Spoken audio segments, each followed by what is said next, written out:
Thank you. And thank you, organizers, for this very nice workshop. I studied a lot here. So today I'm going to talk about a different topic.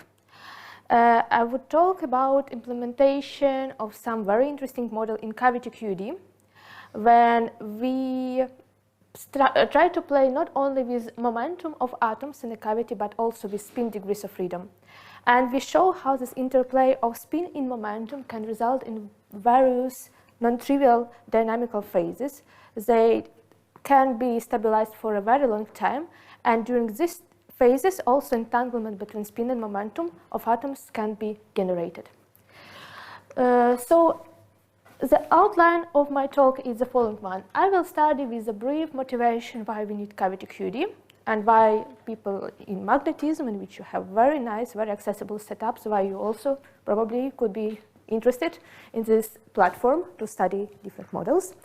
Then I will discuss a bit the decay model and the phase transition which appears in this model. So I show what is it, why people are interested in this model, and how can we realize this model in cavity QED, and how can we also make it by use of the spin and momentum of atoms in a cavity.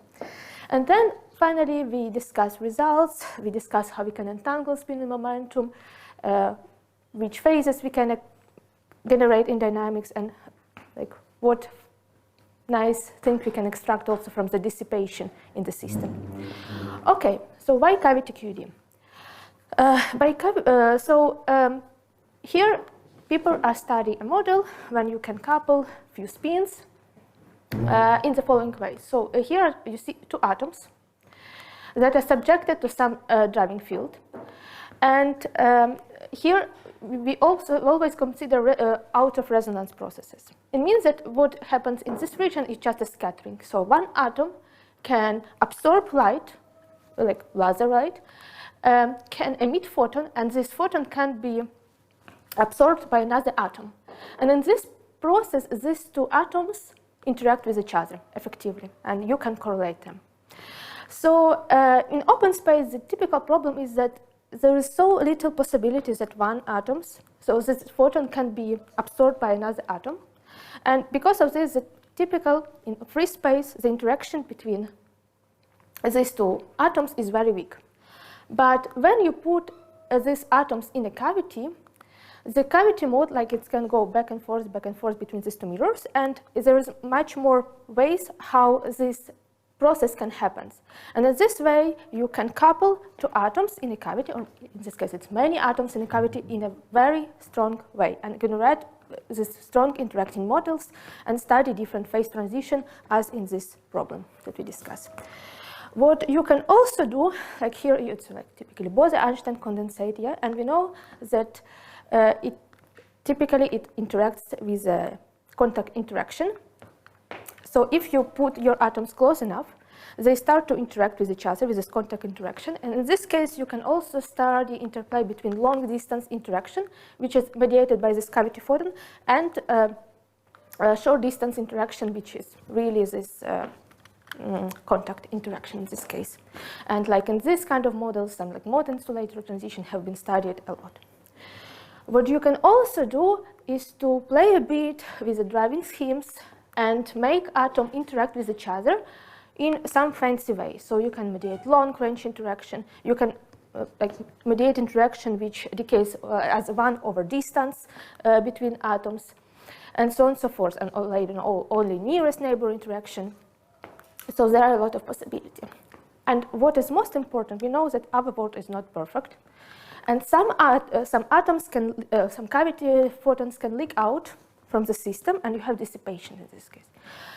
Like you can say, okay, if I have dissipation, it's very bad, so probably I lose some energy, but it's not the case, because it was also proposed how you can use these photon losses to mediate long range, like non-local dissipations between atoms, which can be used for a very efficient control on quantum correlations, on the spread of this correlation in the system. And much more. So by varying number of atoms which you trap in your cavity, you can switch between different regimes. So when you have a little bit, like atoms in the cavity, you must treat your system on quantum level. Then if you increase number of particles, you can find result with some very classical mean field description which capture your model. So we know that Bose-Einstein condensate is basically Gross-Pitevsky equation, it's mean field. So like you can realize something even classical effects in these models. So what is very important, that almost all couplings between spins, between spin and matter that you have in the system, they are tunable. So if your solid state physics typically, okay, I have something spin orbit coupling, which is I can't tune a lot. In these models you can. You have like plenty methods how you can manipulate couplings and tune whatever interaction that you want. You can also do it in dynamics and realize a dynamical phase transition in the system. So you prepare your system with some given coupling and then increase it or decrease and study how your system behaves. And it's a very nice platform to study system dynamics of open quantum systems. And one more benefit that you can have, it's something like a non-destructive measurement. So here, people know how to read out photons that leak out of the cavity, and by measuring these photons, they also can reconstruct what's going on to the spin, to the initial models that they want to implement. Okay, so I believe that I convinced you that it's an important platform. And now let's study a decay model, in which we study today. So the model, let's go back to 1954, so very old model, but is very celebrated in physics. So it was introduced to describe interaction of a bunch of two-level atoms with a cavity field. These two-level atoms is modeled by the Pauli matrices, sigma plus, it's like you have spin up, spin down, so you can describe everything by the sigma matrices. And the Hamiltonian have this following form. So it's here omega c is the frequency of the cavity mode. Omega z is a splitting between excited and ground state of the atoms. And also you have this coupling, eta, which describes a cavity matter interaction. You can also describe everything in terms of collective variables, which we also do in this problem. So yeah, this is a decay Hamiltonian. And why it's very important? It's important because it undergoes phase transition. So when coupling is smaller than critical value, if you plot the energy of the system as a value of the, for example, cavity field A, or sigma plus, or sigma minus, or sigma x, you will find that the state with minimal energy is here. So like in the equilibrium, your state tends to the trivial solutions when you don't have any cavity photons in the system and all your spins looks down. They're polarized like in down. But then when you start to increase this coupling, you can end up this picture. So initially, this model has Z2 symmetry, which can be broken, and which results in this superradiant phase. So in this phase, two solutions which minimize the total energy, they are non-trivial, they are non-zero. And in this case, you have non-zero photon number in the system. That means they're called like superradiants, like radiants. You have cavity photons. Okay. So typically, what we have is like nothing is perfect, and our mirrors also. So some photons can leak out of the cavity. In this case, you can capture dynamics of the system by use of the Lindblad-Master equation, which here kappa, it describes this decay rate, and for solid-state physics, it's something comparable to the Gilbert damping, but not exactly. Okay, in this case, like, let us imagine that we, in dynamics, change this coupling eta from some value which is below the critical to some value then that is above the critical. In this case, like if you wait for a long time, your system will start in this state and then it can evolve to this non-trivial state. So you can drive this transition in dynamics. So it's physics of decay model. And what we study in this project, it's actually a Hamiltonian, which like sum of two decay models. Yeah. So here, in this problem, we try to address different degrees of freedom of atoms, and by use of different degrees of freedom, we like try to make like two Hamiltonian which has exactly this form. Then what we show is a very interesting effect. So let us consider a case when one coupling for this Hamiltonian is below the critical, so you expect it to be in the normal state and no cavity photons, nothing. And another coupling is above the critical value. So you're supposed to have the superradiant phase. What we what we really see is that because like the interplay of different degrees of freedom, what you have is that this subsystem S can act as a drive to another subsystem. And here, instead of sitting in this zero solution normal state, your system starts to oscillate. So in this way, like initially you have Z2 symmetry on both models. You're supposed to end up with some steady state because you have dissipations. But what we see that you can observe oscillatory, very non-stationary phase, which can live for a very long time. Sorry, do you have two species of spin and one species? Yes, I will show you. I actually have 3 species of spin, so yeah. Yeah. Okay, so let us study a bit how you can implement a single decay model in a cavity. So how it works. So you have a cavity, you have Bose-Einstein condensate in between, and you have this driving field, which is out of resonance with any electron transition in the system. In this case, this kind of processes of scattering possible. So your atoms, which was initially in the ground momentum state, can absorb this driving field and inject a cavity photon AY. In this process, the atom develops a moment, non-zero moment kx. And in this case, like you can effectively describe the low energy limit of your system in terms of this decay model when these pseudo-spins are built between these 2 different momentum states. So in this case, like when your atom undergoes the scattering, it really obtains some velocity, it starts moving a bit. So it's scattering and elastic. Okay, you obtain this decay model, and it's very important to see, and also very interesting to see how this transition to the superradiant phase reflects in terms of atoms in a cavity, because like you implemented to the Bose-Einstein condensate, and it's interesting like what's going on to the atoms when you are in superradiant phase. To do so, you can write down a Hamiltonian which describes dynamics of the single atom in a cavity. And like if you neglect many lines of terms, like you end up with this one, 2 most important one. The first one is the kinetic energy of atoms in a cavity, and the second one is a lattice potential, which can be generated as the interference of this transfer driving field and the cavity mode. So you can see that when you are in the normal state and you don't have any cavity photons in a system, you basically have only kinetic energy, which tries to delocalize your state. So your condensate is homogeneous, like it's spread. You do not have any kind of, modulations of density in this case. But when instead you start having photons in the system, what's going on? You have this lattice potential. And atoms, what they tend to do, they want to sit in the minima of this potential. And it results in the modulation of the density of condensate. So here, we plot the condensate density for like in one side made by this lattice, which is like here this case like the same case here, and you can see that like you can divide it, and you obtain like one side in which you have smaller density, like blue color, and another side when you have more density, with yellow color. So in the end, you obtain this checkerboard lattice. You have many of the atoms, some like 200 by 200 in real experiment, and like this modulation of density describes this transition to the superradiant phase. In the normal state, you have just flat, homogeneous distribution of the density. Okay, it has been implemented back in 2010, so quite known, but there is another way how you can implement the same model in a cavity QED by using spin, which is quite recent. So here, strong magnetic field have been applied, and like we work with the atoms, and what's going on with the atoms in the magnetic field, the levels start to split.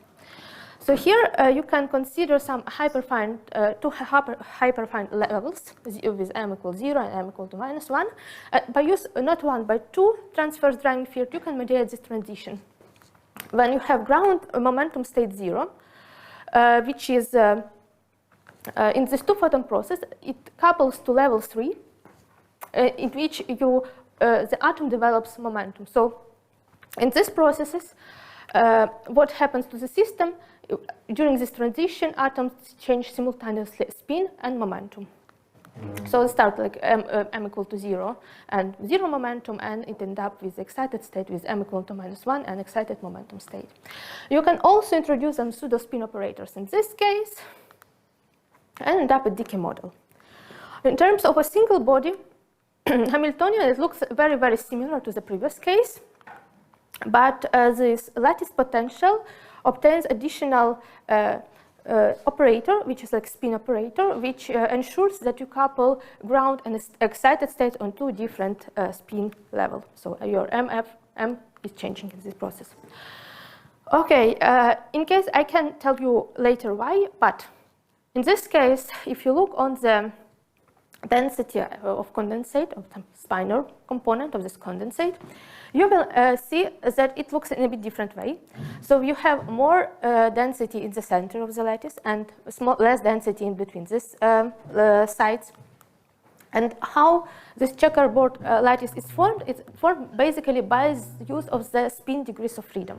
So here, by these arrows, we plot spin of particles, like real spin, like internal spin built by this m equals 0 and m minus 1. And you can see that in this case, so the first side has spin polarized to the left, and another one polarized to the right, again, like right, left. And in this case, this checkerboard order is formed mostly by the spin degrees of freedom. Okay, so we look at these two models, and we ask what happens if you combine them. So you have 4 levels, 0, 1, 2, 3, like 0 and 2 are ground momentum state, 1 and 3 are excited momentum states. So this part has one magnetic number, this has another magnetic number. And you couple these 4 levels by use of the two-cavity field in the following way. Okay, surprisingly, the Hamiltonian is just the sum of two initial Hamiltonians. And okay, probably you see, okay, probably I have just 2 normal state superradiance transitions, probably, yeah? But it's not the case. The idea is the following one. Because all of these pseudo-spin operators are built from the same atomic levels, they actually do not commute.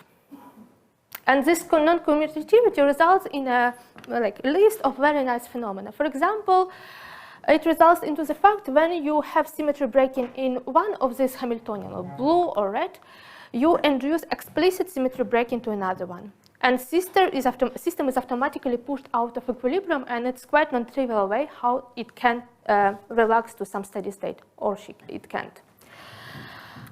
So in this case, you can really, by interplay of spin and momentum, induce a additional driving to the system and excite very non-stationary states. So let's look how it works. To do so, we do some numerics. We study how system evolves dynamically following the quench protocol when we simultaneously change value of this coupling ETS and ETB.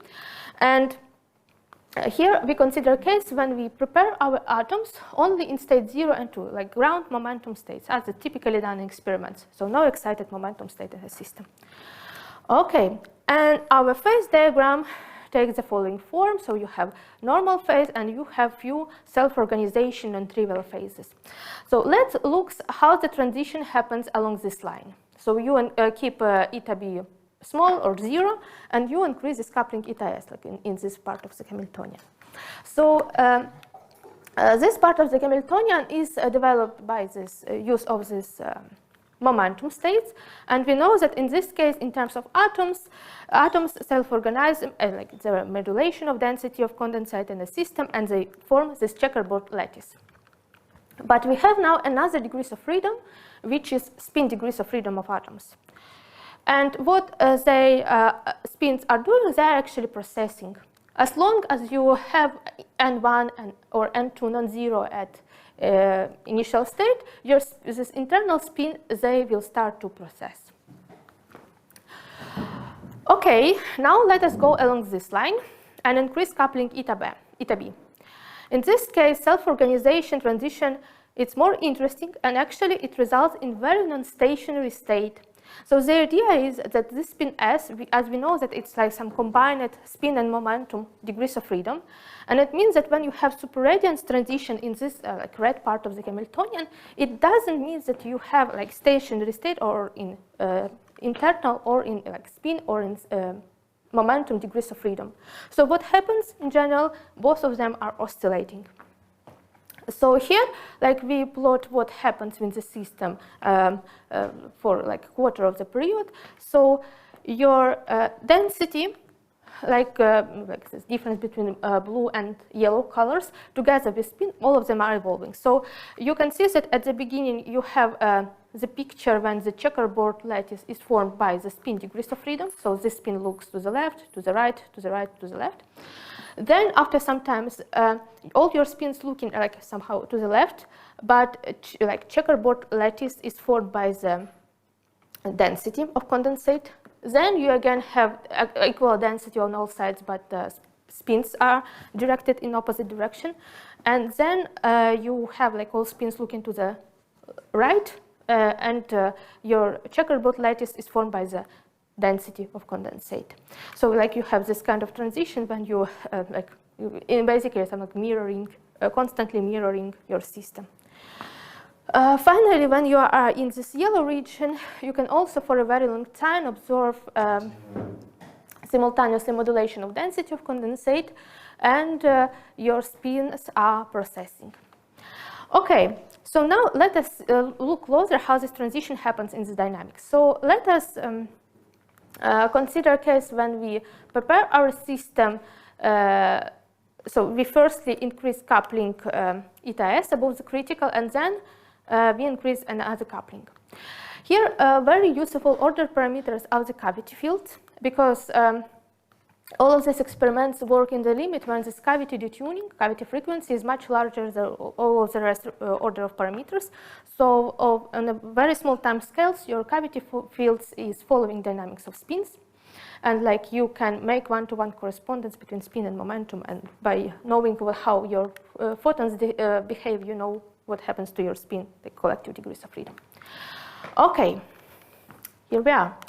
So here, like in this panel, you can see the protocol eta, so how your coupling is changing with time. So firstly, you increase coupling eta s above the critical value, and it results to the fact that the cavity field eta y, yeah, so which couples momentum states, it starts to increasing and develop some non-zero value.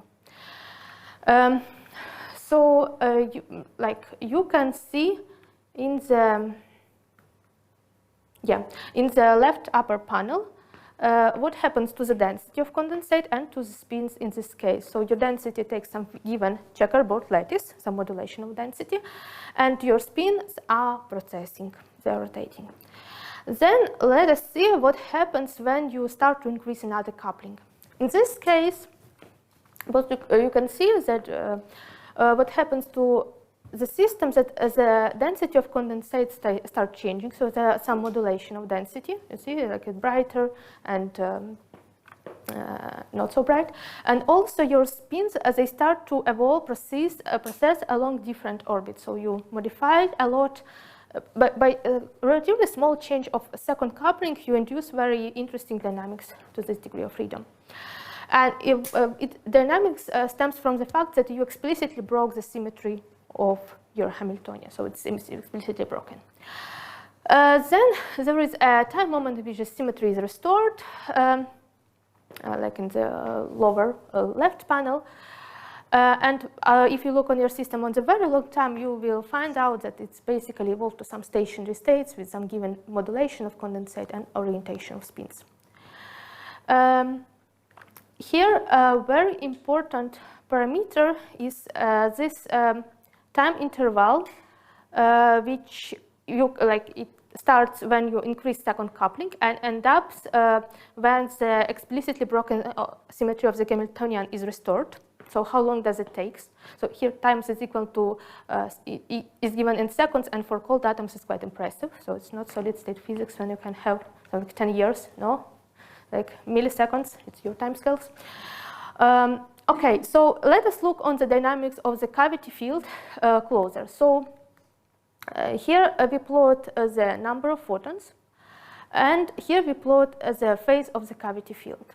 And you can see that within this region, what happens to this cavity field, which with the smaller coupling, it oscillates periodically, and every time that it touches zero, it if the phase of this field is changing by pi. It basically reflects the fact that when you're spin processing, it changes its sign, and the cavity field is also following the dynamics of the spin, and you can see this jumps of the phase of the field. So this time duration during which non-amplitude of this oscillation, not period so much, is changing, it's very tunable with different order parameters. So by changing coupling in the system, or by preparing different initial states, like putting more or less atoms on level 0 and 2, you can manipulate this time. So you can make it larger or smaller. And there are also some particular examples when your system will not relax at all. So for example, when you don't have this level splitting between level 0 and 2, it can be done. So you have two degenerate states. In this case, you have additional symmetry in your Hamiltonian, and you can end up in a situation when you obtain something like this kind of dynamics, when your spins are processing along some very complicated trajectory, but they never relax. Okay. Okay, I'm almost done. So finally, we know, like as we show here, the dynamics between density and spin is like quite complicated. And what we try to do, we want to try to look at the state of the system at given time and look separately on its momentum and spin degrees of freedom, like density and the spin. And of course, like what you can do, you can try to calculate some measurement of entanglement. When here we use von Neumann entropy, but like we also check it with the negativity because we work with the open quantum system, so it works. So idea is that when you trace out, I don't know, spin or momentum degrees of freedom, you can calculate that your entanglement entropy is non-zero. It means that by coupling this simultaneously spin and momentum of atoms, you can entangle them, and you can entangle it a lot. So like your entanglement entropies really can change from 0 to 1, and it can be done in a very tunable way. And you also can make this entropy oscillate with time, so develop and destroy correlation in very controllable way. Okay, so what I wanted to show you in this talk, that like by using cavity QED, you can introduce very interesting models. And when you affect like spin degrees of freedom of atoms, your dynamics in the system can become even more and more complicated. Thank you for your attention.